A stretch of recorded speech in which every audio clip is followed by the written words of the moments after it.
TV6 is continuing our proud partnership with the Jefferson Awards, a prestigious national award honoring unsung heroes for their public service.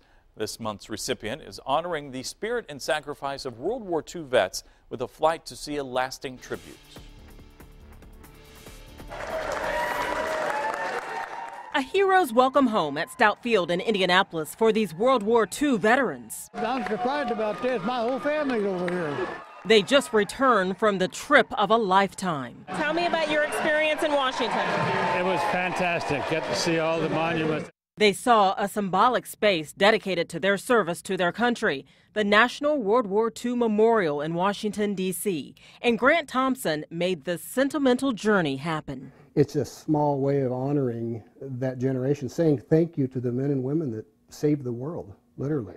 Grant is the director of the Indy Honor Flight, a program that flies World War II veterans free of charge on a chartered flight to D.C. to see the World War II Memorial, which opened in 2004, more than 60 years after the war. Well, my grandfather was a Marine who fought at Iwo Jima. He got a Purple Heart in Iwo Jima, and he passed before the memorial was ever finished. I would have loved to take him, but I did the next best thing. I took another family member, one of my wife's great uncles.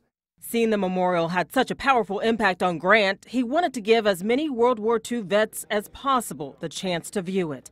The National Honor Flight Network didn't have a hub in Indy at the time, so Grant volunteered to begin one. The very first flight from Indy, September 10th, took 80 vets and their guardians on the one-day trip. When they landed in D.C., they boarded a bus monument-bound. One of the most dramatic parts of the day is when that bus turns that last corner and into view comes the World War II Memorial for the first time. And they look out the window and you get these 90-year-old men and women acting like, first graders on a field trip, and they're all pressing up against the glass trying to see their memorial for the very first time, and it's just so rewarding to see that. And some of those same veterans were so grateful for the opportunity Grant provided, they gathered to see him rewarded for his efforts. Grant, congratulations on receiving the Jefferson Award. Thank you. To be a fly on the wall and listen to the conversations that they'll have. At the memorial site, memories rush back. When you hear a Marine that was serving on Iwo Jima talking to a Navy guy that was shelling that island, softening up the Japanese before the invasion, and the conversations that they'll have is just incredible. Emotions are overwhelming. Many of them have lost a brother, someone in the family, or they've all lost friends. Honoring vets with the Indy Honor Flight, Grant's planned the next trip for this spring. Being able to bring nearly 80 other World War II veterans out there, I think Grandpa would have been proud of that.